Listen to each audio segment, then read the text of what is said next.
Hello, and welcome back to a brand new scene coloring breakdown series here on the Sweet November Stamps YouTube channel. I'm Amy. I am the co-owner illustrator of Sweet November Stamps. And for this series, I've decided to stamp up one of the super cute little witches from the You Look Familiar clear stamp set, along with the little bats that are also included in that set, which was released earlier and is available now at Sweet November Stamps as part of our big Halloween clear stamp release.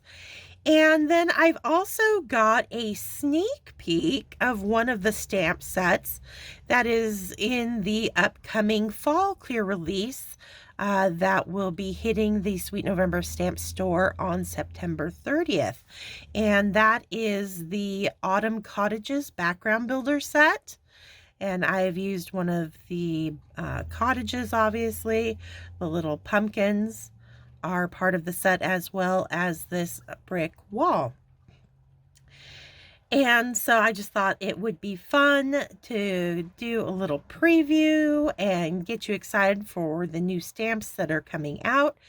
And I also thought it would be really cute with this witch in particular, because I want to, for this series, kind of tackle the current trend of Pink-O-Ween, where you do like Halloween cards and parties, and it's all over like Pinterest and TikTok and stuff, in the soft pinks and pastels. So like when you're using the traditional, purples and oranges of Halloween, it's more in the like creamsicle orange and the lavender purple, so the soft, cutesy, pretty colors. And so that's what we're going to do on our card for this series. And as always, I break it down into smaller, more time manageable pieces. And we're going to get started actually on this one with our sky, because it is going to be kind of a pink to lavender ombre that's going to influence the rest of my color choices throughout the card. I thought it would be good to get it on first. So that's what we're going to start with today. Let me just pull out my pink and purple markers and we will get started.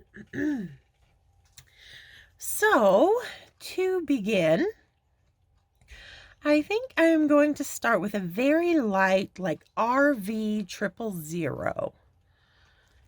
And I just gotta find it. Here, there we go. All right.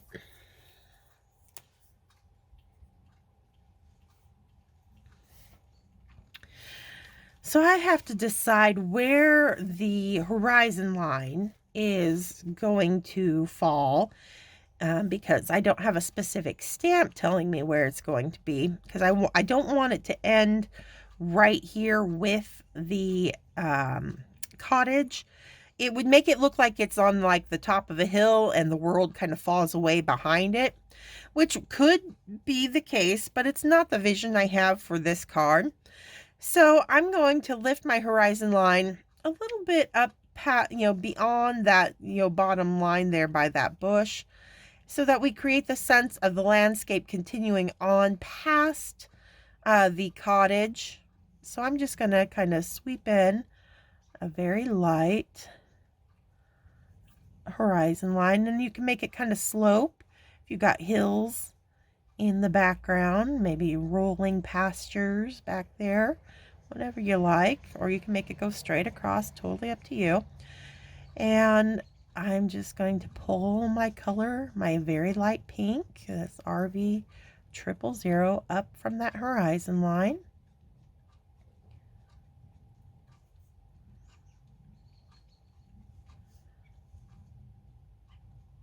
We'll continue it on the other side of our little witch's hat here.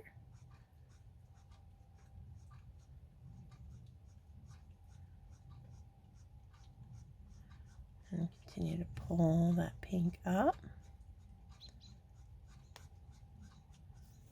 And we're going to have some of our pink sky showing over here on the other side of the cottage in this kind of group of trees that are framing it. And just find little spaces in between.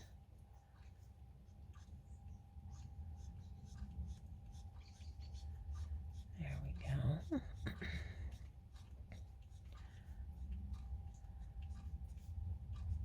I'm just working carefully around our little bats.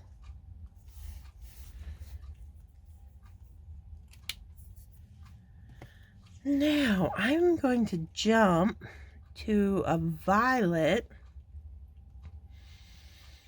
and I think I'm just going to start with like a VO1.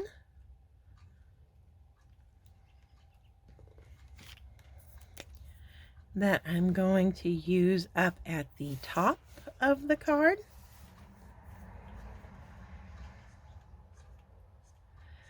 I'm going with violets rather than blue violets because the violets have a lot more pink in them. So it kind of stays in that whole Pink-O-Ween theme that I'm going with for this card.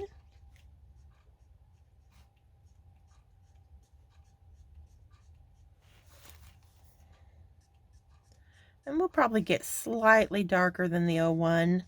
But I'm just kind of getting a base down to begin with. And I'm going to let that merge right into the RV 000.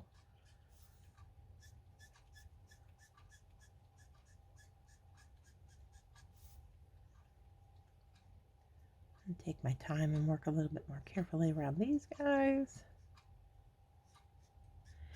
And I will mention I stamped my scene on Catherine Pooler white cardstock. It's a nice warm white cardstock that's great for coloring. I use it interchangeably between it and my Copic Express It.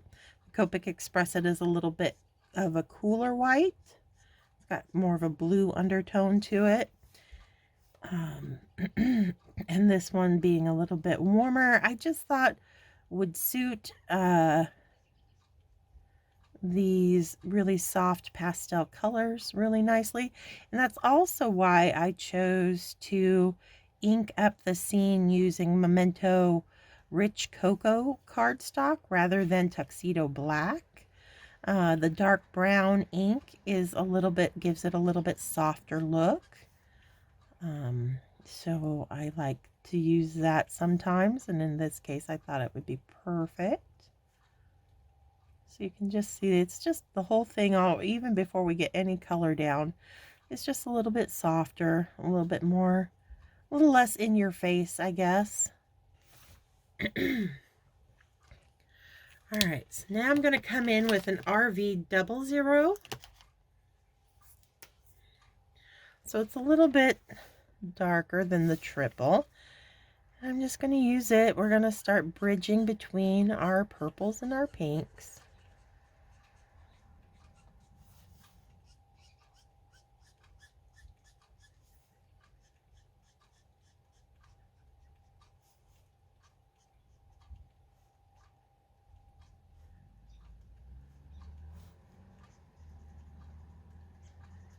I'm just creating a smooth blend out between the two.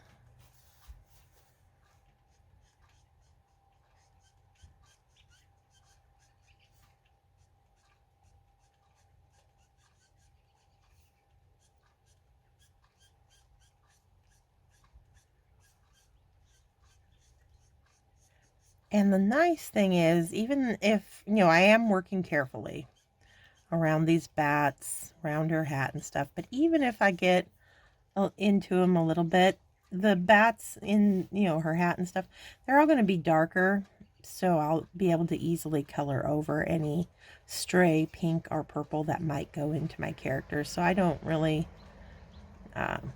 fuss about it if it happens. Just let that kind of start tapering.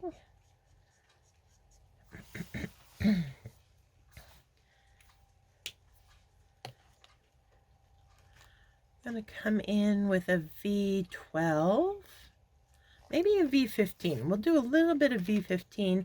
We'll really deepen it up at the very top. So this is kind of, after the sun has set and dusk is really settling in and that dark night sky is starting to come in, but we still get that little glow at the horizon line. So that's kind of what I'm imagining that's going on here.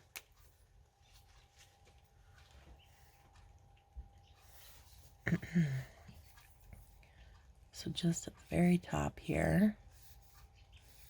And like normally, I'd be using darker, more dramatic contrast colors, especially on a Halloween card. But again, because I'm sticking with this Pink-O-Ween theme, my choices are going to be a little bit, softer, a little bit lighter, even when I'm going for my darker contrast within a color blend.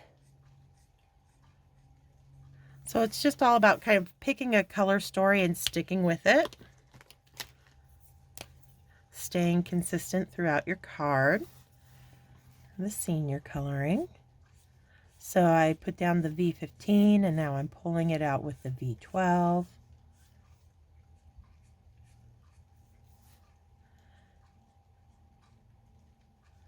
Using that side of that brush nib for a nice wide application of color, so I'm getting more ink down with one brush stroke than if I was holding it vertically and getting a much narrower line.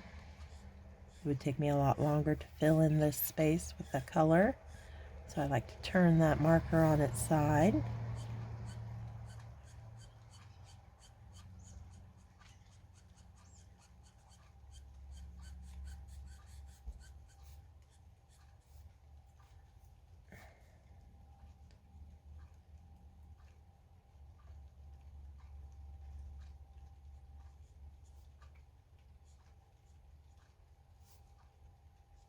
And I'm just going to kind of soften and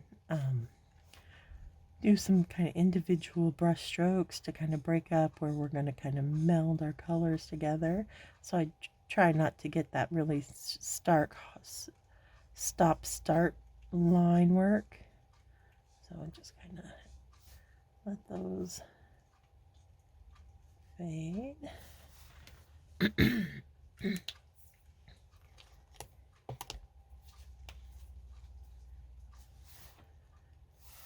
Into that VO1 again.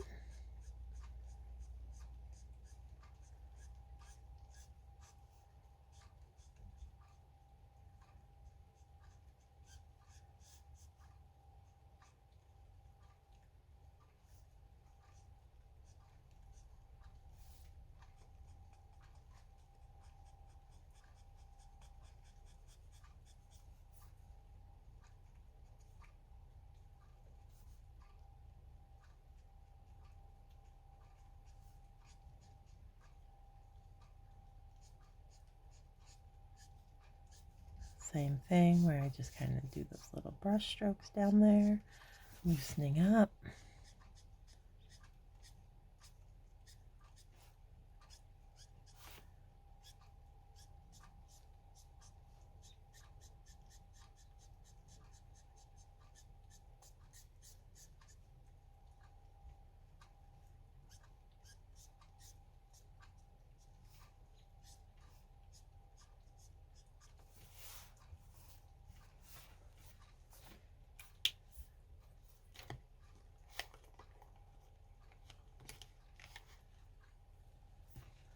All right, I've got an RVO2 out, but it's a little stronger on its own than I would like. So I'm going to do some tip to tip, and that's where I'm going to take my RV00, and I'm going to use it to pick up some of that RVO2.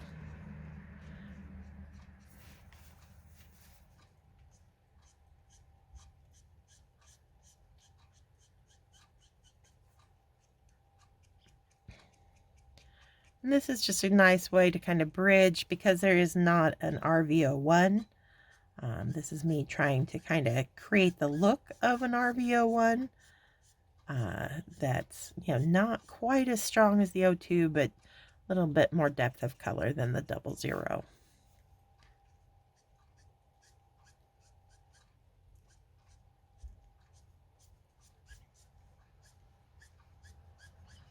And you just use it like you would. Let it kind of work its way out of the nib, and then if you need to keep adding more of that darker color, you just pick up more color until you're satisfied with the end result.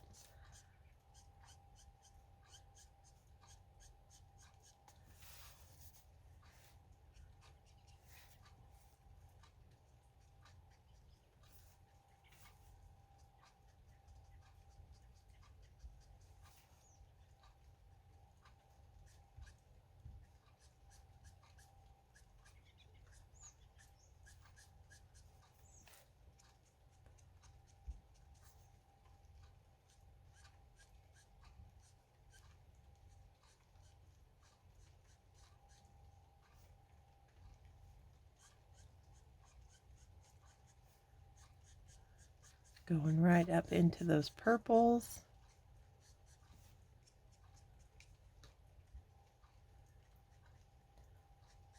Continuing that, just a nice gradual transition from one to the other.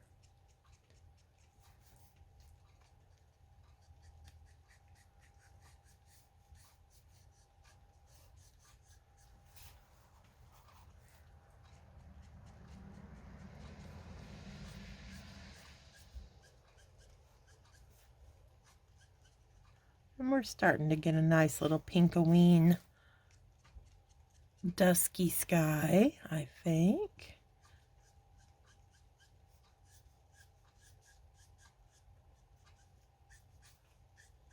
Okay.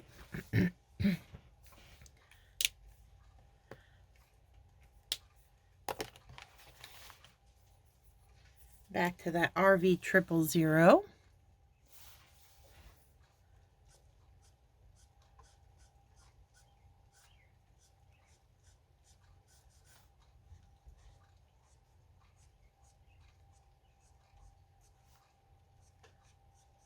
Nice and light at that horizon line.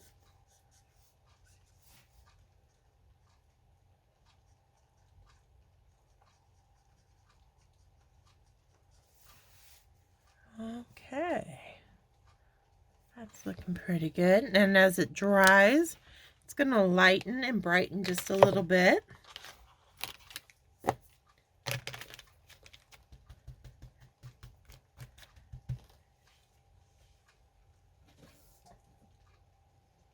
I'll take my colorless blender and just, push a little bit of that color out of my bat, even though I'll be able to color over it. Might as well clean them up the best I can. And this doing it now gives it plenty of time to dry before I start applying color to the little bats. Okay, this guy's not too bad. All right. So we're going to call that good for this first video in our new scene coloring breakdown series. I will see you back here next week, where I think we will continue and color our little house and get started on the background that the house is kind of sitting on. So until then, thanks for stopping by and stay crafty, my friends. Bye.